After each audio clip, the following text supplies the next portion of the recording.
Hello students, welcome to Go To science.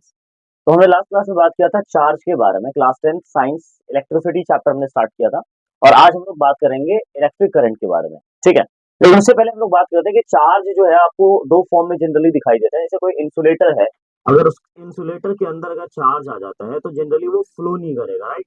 मतलब अगर एक जगह पे, जैसे ये मार्कर है, इसके एक जगह पे अगर चार्ज आया, ठीक है, तो यहाँ पे वो ट्रैवल नहीं कर पाएगा इसके अंदर। लेकिन अगर यही कंडक्टर होता तो कंडक्टर में क्या है कि करंट यानी कि जो इलेक्ट्रिसिटी है, जो चार्जेस हैं, वो आराम से फ्लो कर जाता है, राइट। तो कहने का मतलब है अगर इंसुलेटर है, फॉर एग्जांपल मैं यहाँ पे लिखा, पहले लिखा चार्ज। चार्ज दो तरह से पाए जा सकते हैं। एक है हमारा कि सर अगर इंसुलेटर है, क्या है बेटा, अगर इंसुलेटर है, अगर इंसुलेटर है तो क्या, और सर कंडक्टर है तो क्या, ठीक है। अगर इंसुलेटर है तो चार्ज क्या रहेगा, चार्ज रेस्ट में रहेगा, आ तो जाएगा बॉडी में, पर वो रुका हुआ रहेगा। जैसे फॉर एग्जांपल आपने कॉम्ब को रब किया तो उसने कुछ पेपर के टुकड़े को क्या किया, अपनी तरफ अट्रैक्ट किया, राइट। तो ये क्या था, ये एक तरह का ऐसा चार्ज था कि सर आया तो कॉम्ब में, लेकिन वो कॉम्ब के अंदर ना ट्रैवल नहीं कर पा रहा था, वहीं पर था, ठीक है। और इस तरह के चार्ज को हम रेस्ट में बोलते हैं कि सर ये चार्ज रेस्ट में है। और जब चार्ज रेस्ट में होते हैं तो इनको बोला जाता है इलेक्ट्रोस्टैटिक, क्या बोलते हैं, इलेक्ट्रोस्टैट्स बोलते हैं हम लोग, इलेक्ट्रो। ऐसे चार्ज जो रेस्ट में होते हैं उसको हम इलेक्ट्रोस्टैटिक्स बोलते हैं नॉर्मली। उस ब्रांच को, जिस ब्रांच में हम फिजिक्स के जिस ब्रांच में ऐसे चार्ज की स्टडी करते हैं जिसमें चार्ज रेस्ट में हो, रुका हुआ हो, आगे नहीं बढ़ रहा हो, ऐसे ब्रांच को फिजिक्स का हम इलेक्ट्रोस्टैट्स बोलते हैं, जिसको मैं या इलेक्ट्रोस्टैटिक्स बोलते हैं। ये हमें क्लास 10th में नहीं पढ़ना, क्लास 10th में हमें पढ़ना है ऐसे चार्ज जो क्या कर रहे हो, ऐसे चार्ज जो फ्लो कर रहे हो। और फ्लोइंग चार्ज को ही हम क्या बोलते हैं बेटा, फ्लोइंग चार्ज को ही हम बोलते हैं इलेक्ट्रिक करंट, ठीक है। क्या बोलते हैं, electric current, okay. So electric current हमें क्लास 10 में पढ़ना है, मतलब हमारा जो आगे प्रोसीड करना है हम लोगों को, वो किसको लेके चलना है, इलेक्ट्रिक करंट को, राइट। तो इलेक्ट्रिक करंट की डेफिनेशन साफ साफ अब बन जाती है। इलेक्ट्रिक करंट देखो सामने लिखा हुआ है कि सर फ्लो ऑफ चार्ज, यानी चार्ज जब फ्लो करेगा किसी कंडक्टर में तो जाहिर सी बात है टाइम तो लगना है। तो flow of charge with time, यानी ये इसको हम ऐसे भी डिफाइन कर सकते हैं, rate of flow of charge, right. Rate का मतलब ये होता है टाइम के साथ, ठीक है। तो यहाँ पे मैं इलेक्ट्रिक करंट को ऐसे डिफाइन कर सकता हूँ, rate of charge, rate of flow of charge, ठीक है। ये हमारा है इलेक्ट्रिक करंट की डेफिनेशन। इलेक्ट्रिक करंट को जनरली हम आई से डिनोट करते हैं। तो सर फॉर्मूला क्या होगा आई का, देखो इसमें फॉर्मूला भी रट्टा नहीं मारना, एकदम बिल्कुल डेफिनेशन से फॉर्मूला लिखे होंगे हम लोग, ठीक है।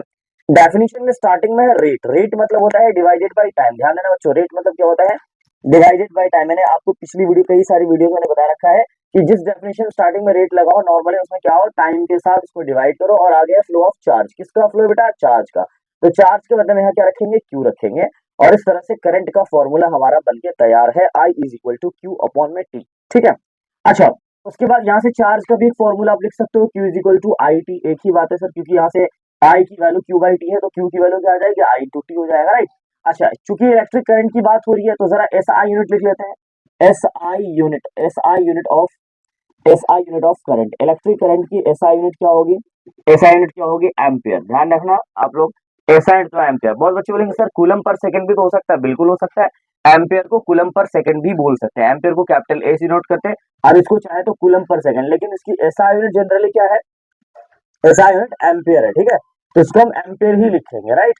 अच्छा, उसके बाद इसको मेजर किससे करते हैं, इट इज मेजर्ड बाय, ये मेजर किसे करेंगे, measured by a device, measured by a device.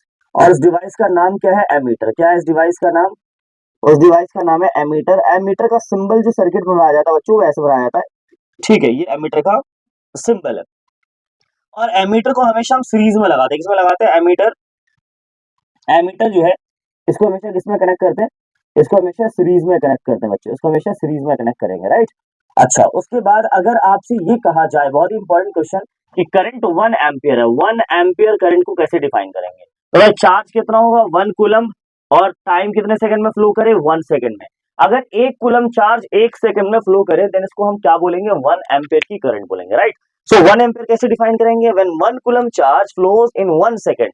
1 coulomb charge जब 1 सेकंड में फ्लो करे तो हम इसको बोलेंगे कि 1 एम्पियर की करंट फ्लो कर रही है इसके अंदर। क्लियर है बच्चों, तो इस तरह से हम जनरली इसको डिफाइन कर सकते हैं। इलेक्ट्रिक करंट की इतनी सारी बात आपको याद रखनी है, पेपर में इससे रिलेटेड क्वेश्चंस डायरेक्टली पूछे जा सकते हैं। ऐसा यूनिट हो, 1 एम्पियर को डिफाइन करना हो, ठीक है। अच्छा, करंट एक तरह का स्केलर क्वांटिटी है, इसके पास डायरेक्शन होते हुए भी स्केलर क्वांटिटी है, बिकॉज यहाँ पर क्या है कि जो वेक्टर क्वांटिटीज होती है वो वेक्टर लॉ ऑफ एडिशंस को भी ओबे करता है। आप शायद आगे जाके ये चीज पढ़ोगे, तो ये ओबे नहीं करता, इसमें ज्यादा हम लोग इन्वॉल्व नहीं होंगे, बस इतना याद रखो कि एक स्केलर क्वांटिटी है, राइट। ओके, तो ये था हमारा इलेक्ट्रिक करंट के बारे में। ओके, इलेक्ट्रिक करंट क्या है? Rate of flow of charge, I is equal to Q upon T, इसका फॉर्मूला। एसआई यूनिट क्या है? एम्पियर, ठीक है। इसको हम ए से डिनोट करते हैं, measured by a device which is called ammeter.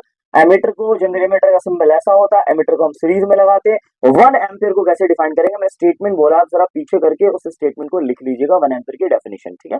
Okay, तो इस तरह से इलेक्ट्रिक करंट हमारा फिनिश होता है यहाँ पर, ठीक है।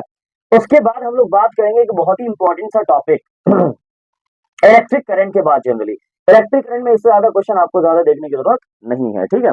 चलिए इसको मैं इरेज करता हूँ, आपको अगर स्क्रीनशॉट लेना हो यहाँ से आप ले सकते हैं। बच्चों इलेक्ट्रिक पोटेंशियल को समझने के लिए हम लोग एक काम करते हैं। मैं यहाँ पर एक क्रॉस सेक्शन बनाता हूँ, कोई वायर है, ठीक है बच्चों, ये वायर है हमारा, वायर का क्रॉस सेक्शन है। यहाँ पर एक चार्ज पार्टिकल, यहाँ पर एक चार्ज पार्टिकल है। इस चार्ज पार्टिकल को मुझे यहाँ से यहाँ ले जाना है। ध्यान देना सब लोग, यहाँ से कहाँ ले जाना है? यहाँ ले जाना है बेटा, ठीक है। इस चार्ज पार्टिकल को यहाँ से ट्रैवल करवा के यहाँ। आप बताइए, कोई भी चार्ज पार्टिकल या कोई भी पार्टिकल बिना फोर्स के एक जगह से दूसरी जगह डिस्प्लेस तो होगा नहीं, तो डेफिनेटली इस पर क्या लगने वाला है? फोर्स लगने वाला है, ठीक है। ओके, चलिए ठीक है। अच्छा, उसके बाद जब ये फोर्स लगेगा इस पार्टिकल पे यहाँ से यहाँ ले जाने के लिए, तो कहीं ना कहीं इसमें डिस्प्लेसमेंट भी आएगा। भाई एक जगह से दूसरी जगह जा रहा है तो डिस्प्लेस भी करेगा। तो फोर्स और डिस्प्लेसमेंट जहां पर हो, यानी फोर्स लगे और डिस्प्लेसमेंट कवर हो, वहां पर डेफिनेटली क्या होगा? एक वर्क होगा, ठीक है। आपने देखा होगा कि वहां पर वर्क होता है। फोर्स और डिस्प्लेसमेंट का प्रोडक्ट क्या होता है? वर्क होता है, ठीक है। तो कहने का मतलब है कि सर यहाँ से चार्ज पार्टिकल को यहाँ से यहाँ ले जाने के लिए एक वर्क करना पड़ा, राइट, एक वर्क करना पड़ा। अच्छा, इसी वर्क का बेटा, इसी वर्क का अगर मैं डिवाइड इस चार्ज पार्टिकल से कर दूं, इसी वर्क का डिवाइड अगर मैं चार्ज पार्टिकल से कर दूं, क्यू से कर दूं, जिस चार्ज को ले जाया गया है, तो हम यहाँ पे बोलेंगे this is called potential difference, this is called potential difference, यानी इसी को हम बेटा पोटेंशियल डिफरेंस बोलते हैं, ध्यान रखिएगा।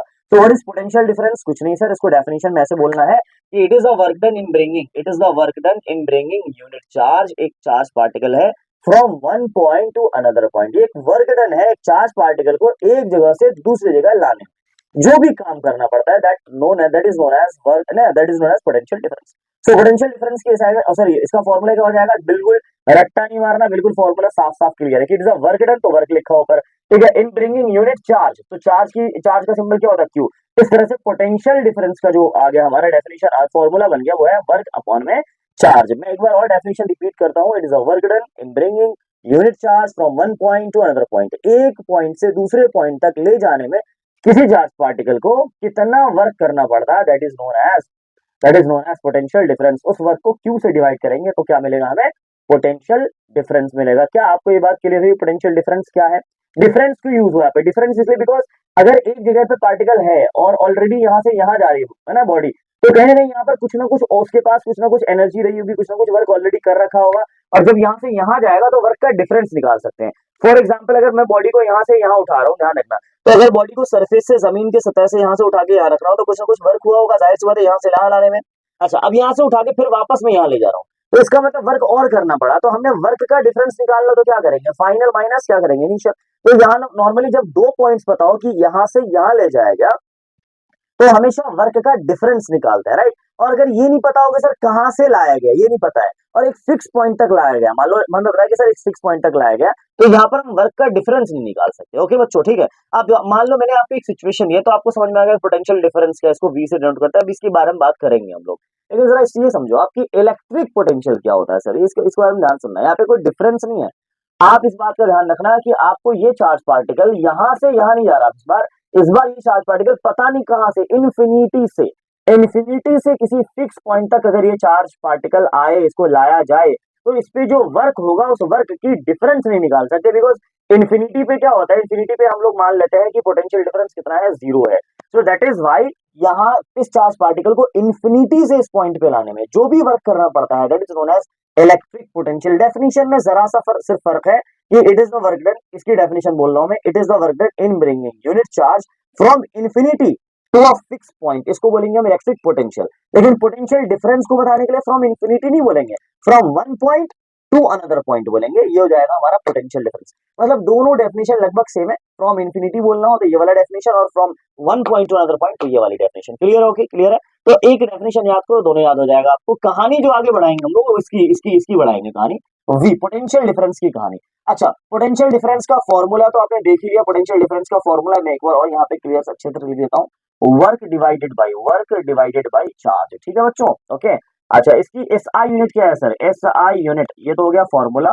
एस आई यूनिट क्या है? एस आई यूनिट इज, ध्यान देना सब लोग, एस आई होता है बेटा वोल्ट। क्या होगा? वोल्ट होगा। तो सर यहाँ पे वोल्ट का सिंबल क्या है नॉर्मली भी? अच्छा, क्या वोल्ट को जूल पर कूलम भी लिख सकते हैं? बिल्कुल, क्योंकि वर्क की जूल और चार्ज की कूलम, तो इसको हम जूल पर कूलम भी लिख सकते हैं, कोई प्रॉब्लम नहीं है। लेकिन एसआई यूनिट लिखने को आए तो आप जूल पर कूलम ना लिख के क्या लिखेंगे, यहाँ पर लिखेंगे आप वोल्ट, क्योंकि पोटेंशियल डिफरेंस की एसआई यूनिट क्या होती है? वोल्ट होती है, राइट। अच्छा, उसके बाद सर इसकी इसका डिवाइस जो मेजर करता है, जो डिवाइस है जो इसको मेजर करता है पोटेंशियल डिफरेंस को किसी कंडक्टर में, किसी सर्किट में, उस डिवाइस का नाम क्या है?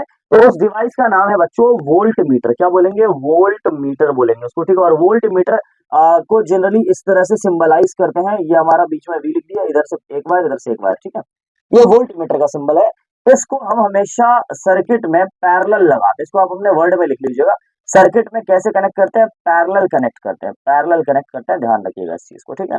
अच्छा, उसके बाद पैरेलल इसलिए बिकॉज इसकी रेजिस्टेंस काफी हाई होती है, इसलिए इसको पैरेलल कनेक्ट किया जाता है, और एमीटर की रेजिस्टेंस काफी लो होती है। तो ये बस ऐसे याद रखने की चीज है, ठीक है। ये हो गया हमारा कि पैरेलल कनेक्शन जनरली होता है इस डिवाइस का।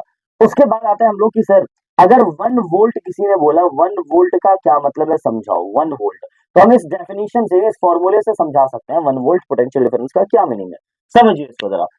मान लो कि पोटेंशियल डिफरेंस है 1 वोल्ट हमारे पास, तो वर्क कितना होगा? 1 जूल, और चार्ज कितना लेंगे हम? 1 कूलम। इसको समझेंगे कैसे, बोलेंगे कैसे? जब किसी भी कंडक्टर में एक यूनिट, एक कूलम चार्ज को, एक कूलम चार्ज को एक पॉइंट से दूसरे पॉइंट लाने में जो भी वर्क करना पड़े, या 1 जूल वर्क करना पड़े, इसको ऐसा बोलते हैं 1 जूल वर्क करना पड़े। अगर एक पॉइंट से दूसरे पॉइंट तक एक कूलम चार्ज को लाने में 1 जूल वर्क करना पड़ रहा, तो हम बोलेंगे कि पोटेंशियल डिफरेंस कितना हो गया? 1 वोल्ट। कितना हो गया? 1 वोल्ट। फिर से बोल रहा हूं मैं, ध्यान देना कि एक कूलम चार्ज को एक जगह से दूसरी जगह लाने में अगर 1 जूल वर्क करना पड़ता है, तो हम बोलेंगे कि पोटेंशियल डिफरेंस यहाँ पर 1 वोल्ट का हुआ। तो 1 वोल्ट का पोटेंशियल डिफरेंस का क्या मतलब है, समझ में आ गया आपको? ध्यान रखना। और 1 वोल्ट पोटेंशियल डिफरेंस का मतलब है एक पॉइंट से दूसरे पॉइंट तक लाने, यानी कि आपको अगर पोटेंशियल डिफरेंस मेजर करना है तो आपको कम से कम 2 पॉइंट का होना जरूरी है, बिकॉज इन दोनों पॉइंट पे ही हम निकाल सकते हैं कि यहाँ से यहाँ लाने में चार्ज को कितना वर्क करना पड़ा। तो इस तरह से हम पोटेंशियल डिफरेंस को समझ सकते हैं। This is the formula and this is the SI unit. Device जो हम मेजर करते हैं, पैरेलल कनेक्ट करते हैं इसको, 1 वोल्ट का मतलब हो गया कि अगर 1 जूल वर्क करना पड़े एक कूलम चार्ज को लाने में, this is called what? This is called 1 volt potential difference. I hope आपको ये पोटेंशियल डिफरेंस वाला जो कॉन्सेप्ट है ये आपको क्लियर हो गया। इसकी पेपर में ना इसकी सिर्फ डेफिनेशन आएगी, ध्यान रखना। सीबीएसई बोर्ड में खास करके मैं स्पेशली बात कर रहा हूँ, इलेक्ट्रिक पोटेंशियल की पेपर में सिर्फ डेफिनेशन पूछी जाती है, इससे ज्यादा कुछ नहीं आएगा। ज्यादा पूछा जाएगा आपसे अगर क्वेश्चन तो ये आएगा पोटेंशियल डिफरेंस, इसकी भी डेफिनेशन, इसका फॉर्मूला, इसकी एसआई यूनिट, इसके बारे में सारी चीजें मैंने आपको लिखी है। तो पोटेंशियल डिफरेंस से रिलेटेड आप इतना भी कर लोगे तो that is sufficient for the exam. बाकी इसके रिलेटेड न्यूमेरिकल्स पेपर में आते हैं, ठीक है। तो न्यूमेरिकल्स जब आएंगे तो मैं आपको न्यूमेरिकल भी डिस्कस करूंगा। यहाँ तक आपको हो गया। हमने अभी तक क्या क्या पढ़ा, हमने पिछली वीडियो में जिसने चार्ज का नहीं देखा मैंने डिस्क्रिप्शन में डाल दिया है, आप जाके प्लीज चेक कर लीजिएगा, और वहां से चार्ज के जो कॉन्सेप्ट है, चार्ज का जो की जो वीडियो है वो देख लीजिएगा। आज की क्लास में हमने डिस्कस किया है करंट और पोटेंशियल डिफरेंस के बारे में, और अभी हम डिस्कस करने जा रहे हैं दैट इज इलेक्ट्रिक सर्किट के बारे में। What is electric circuit? Electric circuit क्या होता है? बहुत ही आसान सी चीज है, इसको आप चाहो तो स्क्रीनशॉट ले सकते हैं ताकि आप इसको बाद में नोट्स बना सकें, ठीक है। चलिए, इलेक्ट्रिक सर्किट क्या होता है बच्चों? What is electric circuit? नाम से क्लियर है, आपने बचपन में भी पढ़ाई होगा इलेक्ट्रिक सर्किट के बारे में, कि एक तरह का एक क्लोज्ड एंड कॉन्टिन्यूअस पाथ होता है। क्लोज्ड एंड कॉन्टिन्यूअस पाथ किस चीज की भाई? रास्ता किस चीज का? इलेक्ट्रिक करंट का। सर्किट इलेक्ट्रिक सर्किट, तो क्या होगा? It is a closed end electric circuit की हम बात कर रहे हैं बेटा, इलेक्ट्रिक सर्किट की बात कर रहे हैं। So what is electric circuit? It is a closed, it is a closed, है ना, और continuous path, closed end continuous path, closed end continuous path of electric current, of electric current. Electric current का close and continuous path क्या कहलाता है? Is called, है ना, electric circuit. मैं आपको यहाँ पे, अच्छा इसमें क्या क्या कनेक्ट करते हैं? इन विच, आप आगे जोड़ सकते हो यहाँ से कि in which ammeter, voltmeter, है ना, क्या नाम है, बल्ब, स्विच, बैटरी, यानी सोर्स, बैटरी को सोर्स भी बोलते हैं, है ना, these are connected, these are connected. तो आगे आप कह सकते हो कि in which ammeter comma voltmeter comma bulb and switch and क्या नाम है, बैटरी और सोर्स आर कनेक्टेड। यहाँ पे आप आगे ऐड कर लीजिए, ठीक है। उसके बाद मैं इसका डायग्राम बना देता हूँ। ध्यान रखिएगा, यहाँ पर क्या रहेगा, एमीटर रहेगा। उसके बाद यहाँ पर जनरली यहाँ पे क्या लगाएंगे, हम सोर्स लगा देते हैं। ये एक सेल हुआ, ठीक है, ये दूसरा सेल हुआ। देखिए आप कितने सेल की बैटरी, आप उस चीज को भी ध्यान में रखिएगा। ये तीसरा, मैंने 3 सेल की बैटरी लगा दी, बड़ा वाला पॉजिटिव, छोटा वाला नेगेटिव, ठीक है बच्चों। तो ये बैटरी लगा दी, स्विच लगा दिया मैंने। स्विच दो तरीके से लगा सकते हैं, एक तो आप ऐसे भी लगा सकते हैं, एक ऐसे भी लगा सकते हैं, ठीक है। ये क्लोज हो गया और ये इसको हटा दिया तो ओपन हो गया। तो अभी फिलहाल मैंने ओपन स्विच लगाया, ठीक है। उसके बाद यहाँ से मैंने इसको खींचा और उसके बाद मैंने ये वायर में कनेक्ट किया। हमने बल्ब क्या लगाया बेटा, ये हमने बल्ब लगाया। बल्ब का सिंबल कुछ इस तरह से रहेगा, ठीक है। और उसके बाद मैंने लाके कनेक्ट कर दिया, ठीक है। अच्छा, एक बात का हमेशा ख्याल रखिएगा, ये बल्ब है हमारा और बल्ब के ही पैरेलल में, चाहे आप ऊपर ऐसा करो या नीचे करो, एक ही बात है। मैंने नीचे कर दिया, यहाँ पे मैंने क्या लगा दिया, वोल्ट मीटर। आप देखो कि वोल्ट मीटर कैसे कनेक्टेड है, कैसे कनेक्टेड है वोल्ट मीटर। भाई ये प्लस होगा, ये माइनस होगा, प्लस होगा, माइनस होगा, ठीक है। इस तरह से प्लस, ये माइनस, ओके। तो वोल्ट मीटर कैसे कनेक्टेड, पैरेलल कनेक्टेड, आप यहाँ पे देख सकते हो, ओके। चलिए अब जरा मुझे बताओ यहाँ से कि करंट का डायरेक्शन क्या होगा। करंट क्या पॉजिटिव से नेगेटिव फ्लो करेगा, आपने बचपन में पढ़ा होगा, या नेगेटिव से पॉजिटिव। तो ऑब्वियसली करंट का direction will always from positive to negative.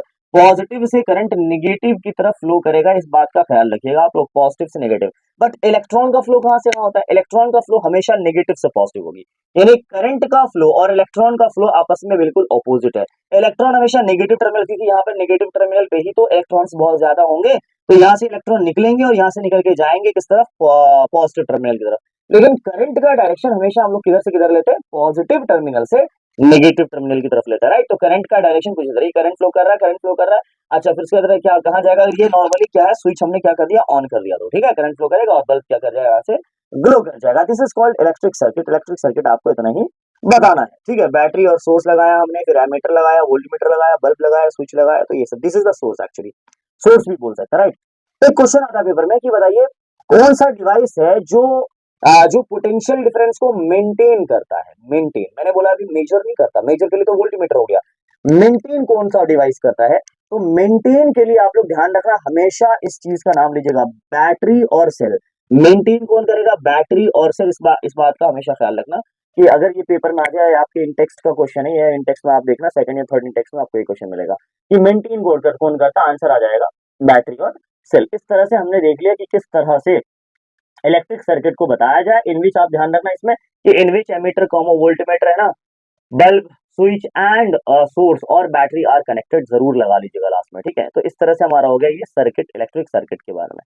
इसके बाद जो बहुत ही इंपॉर्टेंट टॉपिक स्टार्ट होने वाला है, एंड वो मैं आज की वीडियो में नहीं करूंगा, वो मैं अगली वीडियो में बताऊंगा। और अगली वीडियो में that will be Ohm's law. और आप लोग उस वीडियो को तो बिल्कुल भी स्किप मत कीजिएगा। अगर आप नए उस चैनल पे तो प्लीज सब्सक्राइब कर लीजिए, ताकि अगली वीडियो की नोटिफिकेशन आपके पास आ जाए टाइम से पहले। ठीक है भाई, अगर आपको इसमें कोई डाउट्स हो तो आप कमेंट सेक्शन में कमेंट करके जरूर बताइएगा मुझे। मिलते हैं नेक्स्ट वीडियो में। Thank you so much, thanks a lot.